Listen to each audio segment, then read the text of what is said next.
Assalamualaikum warahmatullahi wabarakatuh. Waalaikumsalam warahmatullahi wabarakatuh. Alhamdulillah, malam hari ini kita ketemu lagi nih, Pak Willy. Ketemu lagi, tapi liburnya lama ya, liburnya lama. Pak Hasan sehat-sehat, Pak Hasan. Alhamdulillah. Hasan Manyu. Agak-agak pokoknya. Agak-agak. Musimnya ini. Oh gitu ya.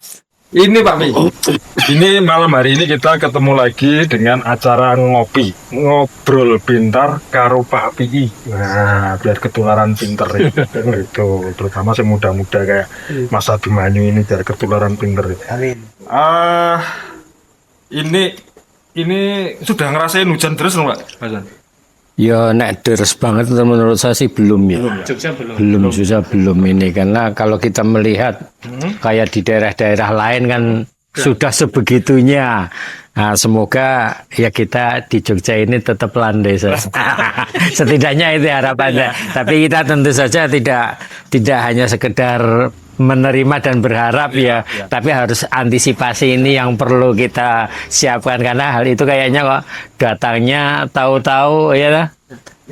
Kita tidur nyenyak tahu-taunya Tenangin. wah di sini was-was. Nah, ini Pak Mi, ini kalau dari kacamata pemerintah sebenarnya jadi piye toh, Pak? Kemarin itu setelah kejadian yang di Sumatera sama Aceh itu Pemda DIY dalam hal ini ya BPBD lah ya, yang mengurusi kan BPBD loh. Itu kan kemarin baru saja memperpanjang status kebencanaan siaga daruratnya itu dengan adanya SK Gubernur 388 tahun 2025 kan habisnya 19 November tapi diperpanjang lagi 20 November nanti 1 bulan sampai 19 Desember. Janjiannya sih dikarep itu dengan siaga itu piye toh Pak? Kalau saya melihatnya teman-teman antisipasi ya, karena sekali lagi cuaca itu kan memang sesuatu yang bisa akhirnya mungkin teknologi hari ini bisa kita kelola ya, bisa kita kondisikan. Tapi kan secara umum kan cuaca itu kan ya kuasa Ilahi. Allah Subhanahu wa Ta'ala.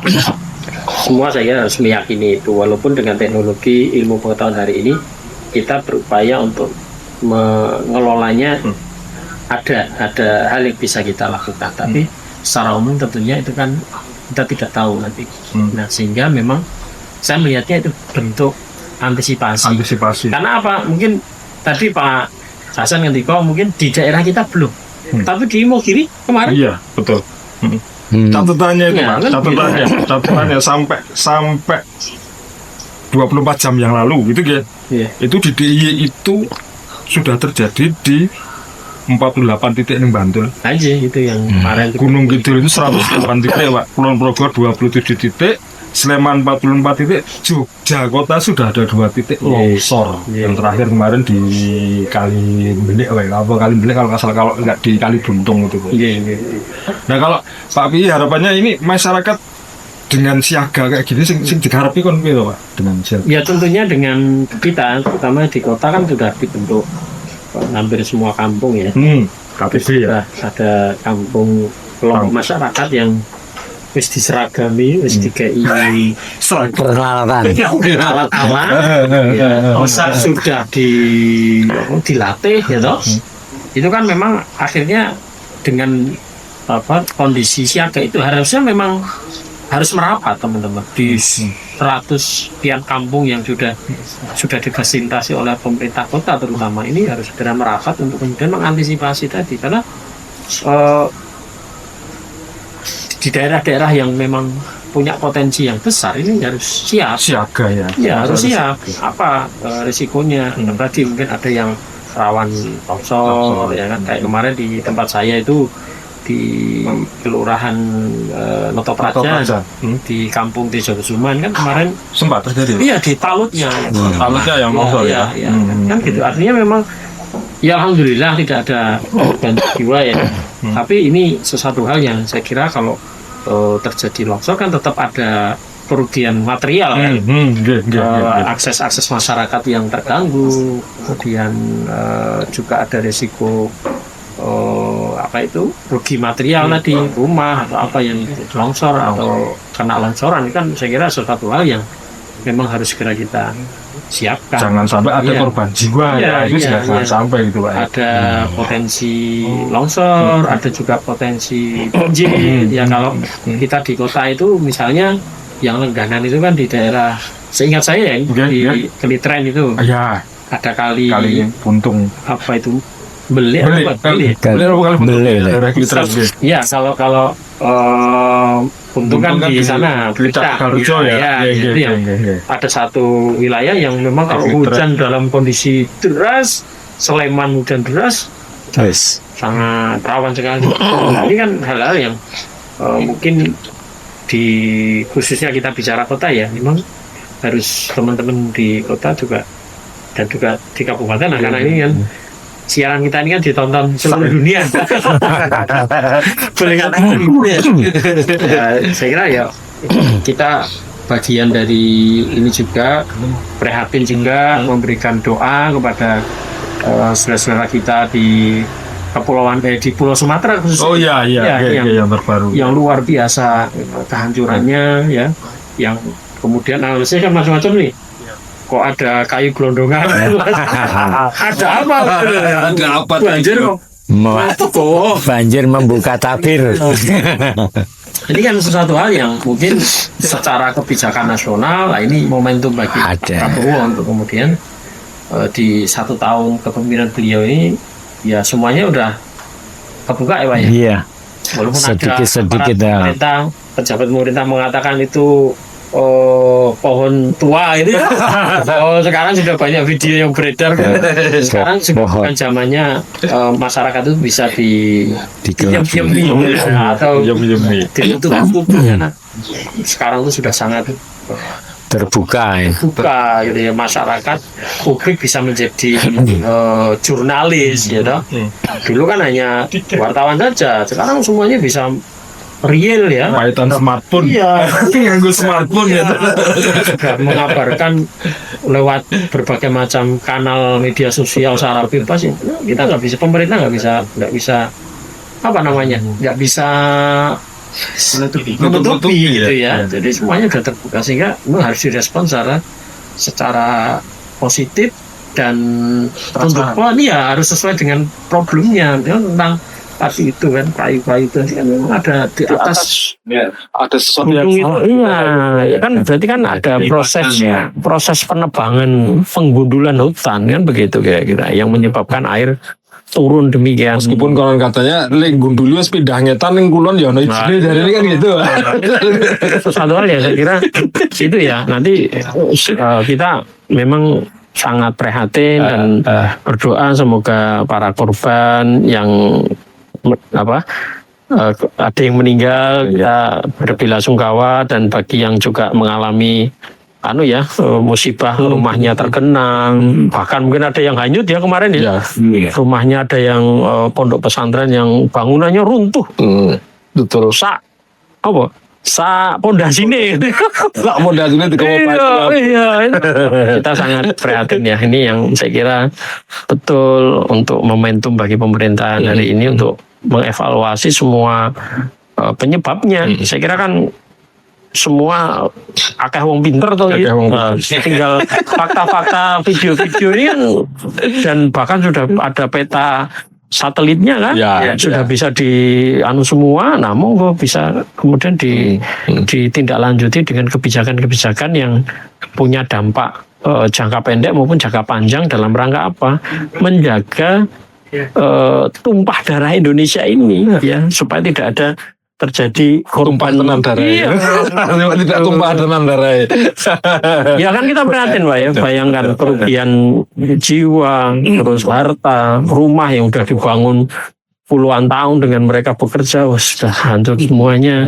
Pekerjaan juga masih terdampak dan seterusnya lah. Ini saya kira momentum yang bagus bagi pemerintah hari ini untuk kemudian mengevaluasi yang mungkin terkait dengan lingkungan hidup ini ya, yang memang harus dipastikan wilayah-wilayah yang ada di Indonesia ini aman ya, dari segala macam potensi bencana. Ini harapan kebijakan-kebijakan ke depan akan ke sana. Saya kira itu. Kalau saat ini Pak Pi, ini juga yang menjadi sedikit rasa prihatin itu kan Jogja juga saat ini sedang kesulitan dalam persoalan pengelolaan sampah. Gitu. Nah, ini bencana sampah berarti ini. Artinya banyak masyarakat yang membuang sampah semua. Sungai-sungai kita posisinya sekarang ini juga suatu hal yang sangat rawan loh Pak Mian. Bisa jadi di jalan-jalan juga kan, uangnya kan. Iya, artinya ketika waton salah kene jalan, kintir banyu, nyemplung ke selokan. Nah, menutup. Iya. Ya ini yang tadi kembali ke kejadian di daerah lain yang menurut kita cukup memprihatinkan ini. Harapannya ya menyadarkan warga kita ya di Jogja, khususnya di kota Jogja untuk betul-betul mengantisipasi tadi, termasuk yang mungkin hari ini masih ya Mas ya. Sama masih ya? Masih pengaruh. Tapi kayaknya kita nggak bahas sama lagi ya. Iya, sudah sering. Iya. Yang jadi persoalan itu kan sekarang ini di kota Jogja ini semuanya itu kan mesteran, Pak. Jalan-jalan konblok. Iya. Lapangan-lapangan posisinya cor-coran. Bahkan ning lor kono kuwi alun-alun ya cor-coran gitu ya. Itu posisinya. Artinya maksudnya itu kan fungsi penyerapan air ini kan sangat minim. Semuanya dibuang ke saluran air. Nah, ketika kemudian masyarakat ini nyalah ke sampah sak nggon-nggon, ini kan juga resikonya memang itu harus yang harus kemudian diantisipasi memang pola ini Mas. Pola pembangunan juga harapannya tetap biopori yang sudah digagas cukup lama, tidak hanya itu terkait dengan masalah sampah juga, tapi untuk resapan air juga. Ini yang juga penting, sehingga memang desain sah saluran air hujan memang harusnya mengakomodasi titik-titik yang berupa sumur. Untuk meresapkan air ya. Jadi misalnya satu jalan gitu ya. Saya lihat di beberapa jalan sudah dilakukan ya. Cuma ini harus menjadi sebuah pola yang harus dilakukan di semua tempat begitu ya, bahwa membangun saluran untuk air hujan ini jangan sampai seperti yang konvensional itu. Tapi betul itu sebenarnya di beberapa tempat itu pemerintah sudah betul membuat beberapa titik. Tidak hanya nadai ngalir kita, tapi itu juga membantu menyerapkan itu ya. Artinya memang saya sih mendikmati ini Pak Misi. Memang mungkin beberapa tahun yang lalu ya, pemerintah begitu gencarnya membuat beberapa sumur-sumur resapan. Ini kan sudah beberapa tahun yang lalu. Nah, menurut saya sebetulnya itu memang mestinya pemerintah mengharapkan swadaya warga ya sebetulnya ya. Cuma kesadaran warga kadang juga baik itu dari tingkat pengurus apalagi ke warganya. Nah, selama ini kan tidak ada yang namanya seperti pendampingan lah. Pendampingan itu kan tidak hanya menyuruh, tapi pemantauan. Gimana titik ya pemeliharaan itu mungkin dari kelurahan, mungkin tingkat kelurahan ini kan bisa diketahui titik-titik mana yang sebetulnya ada resapan. Nah, ini satu menurut saya kan ada beberapa resapan akhirnya yang tertutup. Tertutup itu artinya mungkin alih fungsi. Terus yang kedua mestinya ada pemeliharaan yang mungkin diharapkan dari pemerintah ini ada swadaya mungkin ya peran serta masyarakat. Mestinya kan itu. Kan namun ini kan biasa kalau di adanya pembiaran itu ya sudah kita tidur tapi coba seandainya dari pihak-pihak terkait ini turun langsung di mana letaknya kayak apa. Nah, mungkin dari ini kan kesadaran masyarakat sebetulnya bisa timbul dari fungsi resapan ini benar-benar berfungsi. Nah, kalau kita lihat mungkin ya kita jalan pas hujan, airnya mestinya kan mengalir ke dalam. Tapi kelihatannya itu resapan itu sudah penuh karena meresapnya kurang maksimal. Sehingga kalau sudah penuh kan yang atas lewat. Nah, nanti hujannya reda baru dia ikut mereda juga meresap. Lah ini yang perlu menurut saya sih perlu ada perawatan. Iya, jadi kayak hari ini misalnya ya, mumpung kita ini dalam mungkin hampir seminggu ini curah hujan sudah mulai agak berkurang ya. Ini memang harusnya di sisi itu pemerintah segera melakukan cek tadi Pak, saluran-saluran air hujan itu, Sumur-sumur saluran air hujan dipastikan yang sudah mengalami sedimentasi cukup tinggi harusnya memang segera pelumpuran, bahasanya pelumpuran ya, pemeliharaannya dengan pelumpuran itu saya kira harus dilakukan. Termasuk juga saya kira sepakat Pak, menumbuhkan partisipasi masyarakat ini memang agak sulit sama susah dari sulat ya. Agak sulit gitu ya, karena ya kadang-kadang memang ada mindset bahwa semuanya harus ditandangi sama pemerintah. Menurut saya ini kurang tepat ya, kurang tepat. Memang pada hal tertentu ada sebuah harus ada sebuah inisiatif dari masyarakat juga, peran serta untuk peduli dan peka terhadap lingkungannya begitu ya. Memang kalau ada hal-hal yang perlu membangun untuk apa, oke lah, itu nanti bisa disampaikan. Pokoknya sekarang sudah unsumnya tuh Mas, Musrenbang ya, tapi yang sifatnya tadi pemeliharaan saya kira kalau masih memungkinkan masyarakat terlibat, saya kira penting ya, supaya ya pembangunan itu kan semuanya oleh semuanya, saya kira begitu, tidak hanya bisa satu pihak oleh satu pihak pemerintah saja. Maka betul tadi bersih sampah tadi kita pastikan, menurut saya masyarakat ya dengan kondisi pengelolaan sampah yang masih belum normal, saya katakan begitu, untuk apa ya, jangan sampai lah sampah-sampah itu menggenangi saluran-saluran air ya, yang nanti akan menyebabkan banjir atau genangan air gitu ya. Dan kemudian yang kedua tadi betul Pak Hasan, terjadi harus ada perawatan ya untuk pengecekan di saluran-saluran air hujan, termasuk juga sumur resapan air hujan ya, untuk dipastikan kondisinya memang berapa ya berfungsi dengan baik, sekitar 1-2 bulan ke depan siap ya, karena kita nggak tahu ya, mungkin apakah puncak musim hujan akan terjadi di bulan Desember ini atau mungkin malah nanti di Januari. Tapi ini kan menurut saya kesempatan kita untuk bisa menyiapkan itu. Kemudian apalagi nih ya, sampah, kemudian saluran air dan resapan gitu ya. Terus kemudian yang ketiga saya kira monitoring memang tadi harus dilakukan oleh pemerintah juga tadi, yang keberadaan aset ya. Iya, aset-aset harus dipastikan semuanya berfungsi dengan baik begitu ya.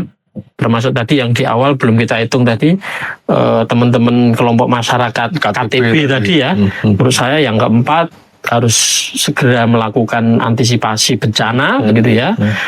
Yang daerah yang memang rawan banjir, otomatis harus ada edukasi kepada masyarakat sekitar yang lebih masif ya, untuk memastikan ketika terjadi sewaktu-waktu curah hujan sangat tinggi, ini masyarakat sudah siap mengamankan asetnya, misalnya kan begitu ya, kira-kira dalam mitigasi bencana kan begitu kan. Betul. Jadi misalnya sudah mulai mengamankan barang-barang yang surat-surat yang biasanya ada di bawah, sudah mulai diamankan ke atas. Kalau bila rumahnya 2 lantai berarti harus disiapkan di lantai 2 dan seterusnya. Ini kan satu hal yang memang harus disiapkan dari sisi masyarakat tadi, kelompok masyarakat internal berupa KTP tadi itu. Ya, ini yang saya kira hal-hal yang penting banget harus kita lakukan ya di dalam kita ini bersyukur ya. Di kota lah, kalau kita bicara kota Jogja ini mungkin tidak seperti di daerah lain ya, yang potensi bencana sangat besar ya. Kita berharap ini juga Jogja masih aman begitu ya. Nah tentunya dengan 4 langkah tadi, upaya kita untuk memastikan meminimalkan dampak bencana yang saya kira harus segera kita siapkan. Dan tadi bahasa itu sebagai rasa syukur kita bahwa kita ini relatif aman gitu ya, aman. Tapi kalau kita teledor, kita tidak segera melakukan banyak antisipasi, ya mungkin kita bisa ya akan mengalami bukan tidak mungkin. Seperti itu anggota. Betul. Kalau kita katakan relatif aman kan bukan berarti tidak mungkin. Bisa jadi itu terjadi kalau kita melalaikan tadi. Oke, Iya. Oke, Pak Bi, Pak Hasan, Mas Abimanyu, kesimpulannya bahwa semua bencana itu ya pasti bisa terjadi. Bisa terjadi. Dan memang Bencana itu kan tidak hanya banjir karena air. betul, Ya, angin yang berkadar. lain-lain. Ya. Artinya semuanya harus siaga. Ya, ya. Kalau ibaratnya, artinya kita berharap bencana itu tidak terjadi, tapi kalau terjadi kita siaga Sudah dan siap siap. menghadapi. Betul. Gitu. Oke. Begitu teman-teman obrolan kita malam hari ini. Kita tutup dengan ngopi ya. Ngopi, ngobrol pintar karo Pak Bi, monggo sambil diunjuk, monggo. Ya. Bismillahirrahmanirrahim. Terima kasih sekali. Itu monggo teman-teman yang ada di sana yang memantau akun kita, jangan lupa di subscribe dan di share ya informasi-informasi dari Pak Pi ini supaya semuanya bisa ikut pinter kayak Pak Pi. Dan kita akhiri obrolan ini dengan alhamdulillahirobbilalamin. Assalamualaikum warahmatullahi wabarakatuh. Ngopi, ngobrol pintar karo Pak Pi. Matur nuwun.